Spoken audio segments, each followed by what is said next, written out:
Hey YouTube, how you doing today?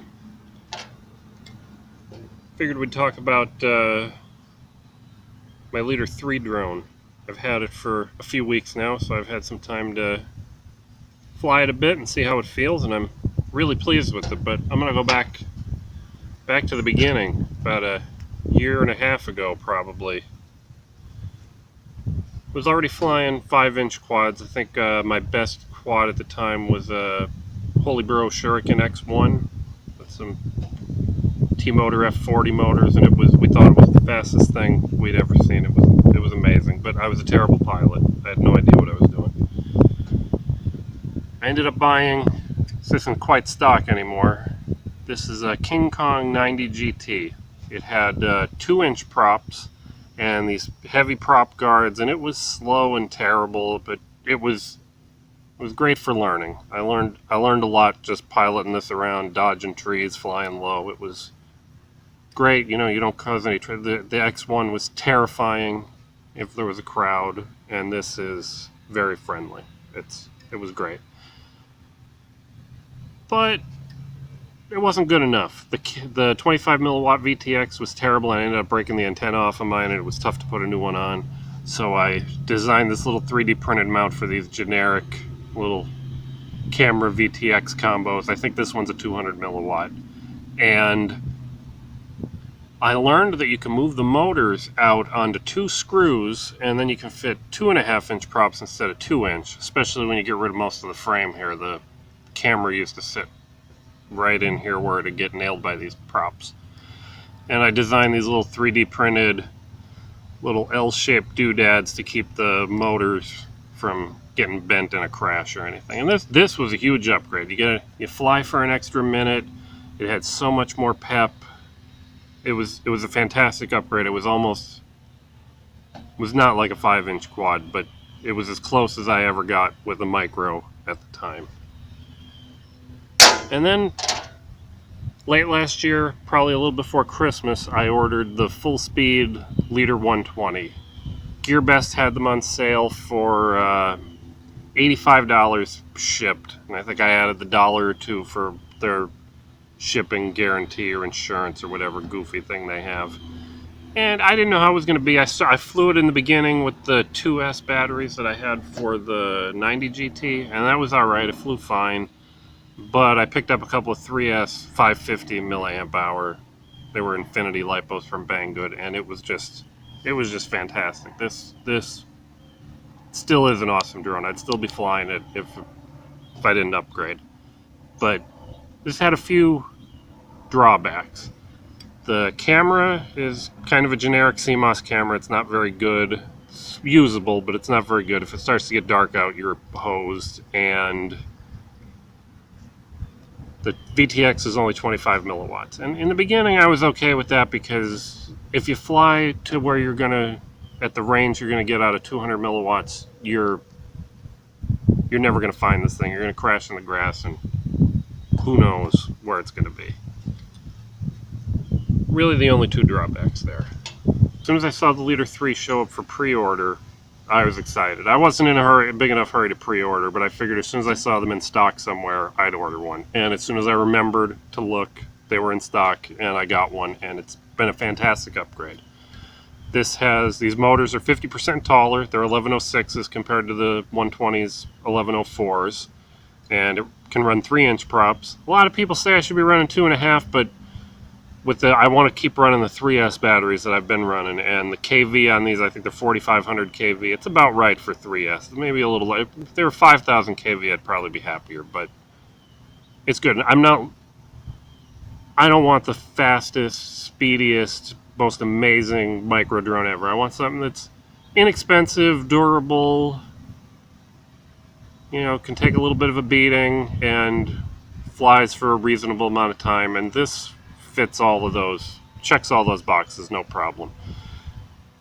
With the 120, I tended to get around 5 minutes of flight time out of a battery, doing, freestyle around up and over trees and stuff. Nothing too fancy. I knew I'd get less with this, and with the same batteries, I had to convert them. The Leader 120 has a little JST connector, and of course the Leader 3 that can run 3S or 4S has an XT30. So I just put XT30 ends on all my old batteries. And I fly for about 4 minutes. I've gotten a 5-minute out of it, but that was really boring, slow flying. But 4 minutes is pretty common. Every now and then I have to come back at 3.5 if I'm really on it, but it's not bad. It has... I keep telling everybody the difference between these two quads, the 2.5 and the 3-inch. It's like the difference between a 5-inch and a 6-inch quad. You know, when you're doing an S-turn or a power loop over a tree and you're coming in low, it's much easier to catch the 3-inch quad than it is to catch the 2-inch quad and not scrape the ground. Everything's just better. This feels more like a 5-inch quad than any micro I've flown so far. I'm surprised how good the Caddx camera is. I looked these up. It's a Caddx Turbo something or another, and they're about 20 bucks from Banggood. And I figured, how good can a $20 camera be? And it's not as good as the Runcam Eagle Micro. I thought maybe when I got this I'd throw one of my Eagle Micros on here, but I'm not going to. This is surprisingly good. It's a 16:9 camera, and I like 16:9 cameras. I know that's not common. But all the goggles I've ever had, starting with my box goggles up to my new Dominator V3, had them for a long time now, but my Dominator V3s are 16:9, and all the CMOS sensors are 16:9, so it's the way everything is going to eventually be, I'm sure. So I'm sticking with 16:9, so I'm glad it's 16:9. Can I say 16:9 again? But this is an amazing little $20 camera. I wouldn't even mind putting this on one of my bigger quads if I was trying to save money. I don't want to save money though. I want to keep running my Eagle Micros. It comes with a linear dipole antenna, and I knocked it off the first day and lost it. And I couldn't find another one in my kit, and I found one of these circular polarized antennas. I put some glue on it to keep it from getting smushed, and this is a little better than the unpolarized antenna, but it barely matters. You don't really fly this where it would matter. And this VTX, you can set it to 25, 200, I believe 400 and 600 milliwatts. And I mostly fly to 200, but it works great at 600. It's amazing how far I can go with the rapid fire or directional antenna and this up at 600 milliwatts. It's a huge upgrade over the 25 milliwatts. I'm running TBS Crossfire. I took the receiver out of my Leader 120, and the Leader 120 I can use the full Crossfire protocol. It has a free UART, and there was a free UART on the Leader 3, but it was hiding underneath the flight controller, not on top. It's the same. I think it's the same UART as S-Bus, but the S-Bus ports, but it's broken out uninverted on the bottom. And I had a little trouble with the VTX at first. I didn't think to read the manual, look at the website. I didn't do any of that. I just set up smart audio and tried to put my channel in, and it wouldn't change channels to where I needed it to. It wouldn't seem to change channels sometimes, but it wouldn't stick, and I couldn't up the transmit power from, oh my goodness, look at how I couldn't set it to 200 milliwatts. Something wasn't right. The VTX is locked from the factory. You have to hold the power button or the channel changer button for I forget what it is in the manual, but it's like 30 seconds or a minute or something ridiculous. And then it'll blink or beep or something. It can't beep, it doesn't have a buzzer. It'll blink a certain way, and then once you've done that, then it'll work fine with smart audio. You can set anything. I totally missed that. Don't miss that. Full speed's being a little weird with the Leader 3. It's their flight controller. It's a $20 F4 flight controller. It has no trouble running an AK pid loop. I'm running AK with D-Shot 600, and it's fantastic. They haven't submitted a pull request to Betaflight with their definition for their build definition for this board. They have hex files, binary hex files up on their site for Betaflight 3.3, 3.4, 3.5, and some version of Butterflight. But that's it. It's not going to be tracking stable Betaflight or Butterflight, and I'm a little bummed out about that. I hope they change their mind about that. How hard could it be to submit a pull request on GitHub. It's not hard. It's simple. I almost forgot to talk about batteries. I'm running 3S 550s, and I'm very happy with that, with the 3-inch props. The quadcopter, the Leader 3 will support 4S, and I'm tempted to try one. I could borrow one. I don't have any this small, but I'm not all that excited about it. This flies more than well enough for me, and I think if you're going to run 4S on this, I'd probably go down to some GemFan 2540s. I'd go down to some 2540s. They're 2.5-inch GemFan 2540s.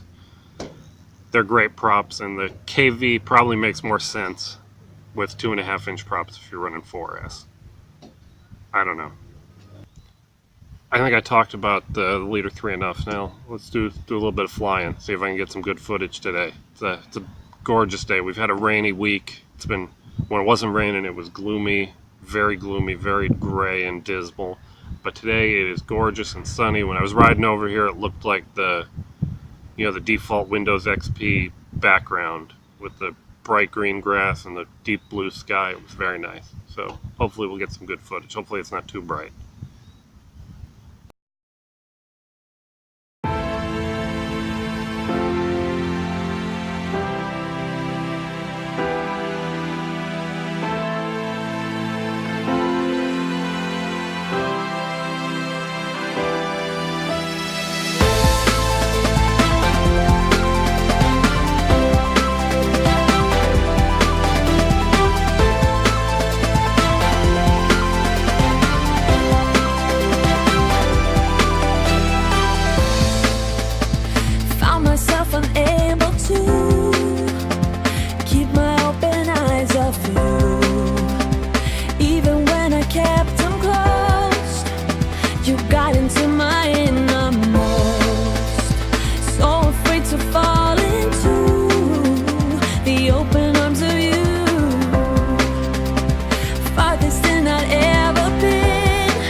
I thought I knew what I get myself into. You got me breathing better than ever. I'm walking on air. You got me racing, trying to catch up. You're already there. I let go of my heart, every part. Don't wanna stop, just know how to start. I see you got me breathing better than ever. I'm walking on air.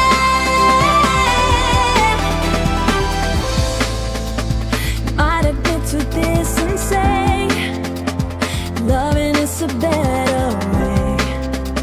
As long as I can be with you, we have fun and games.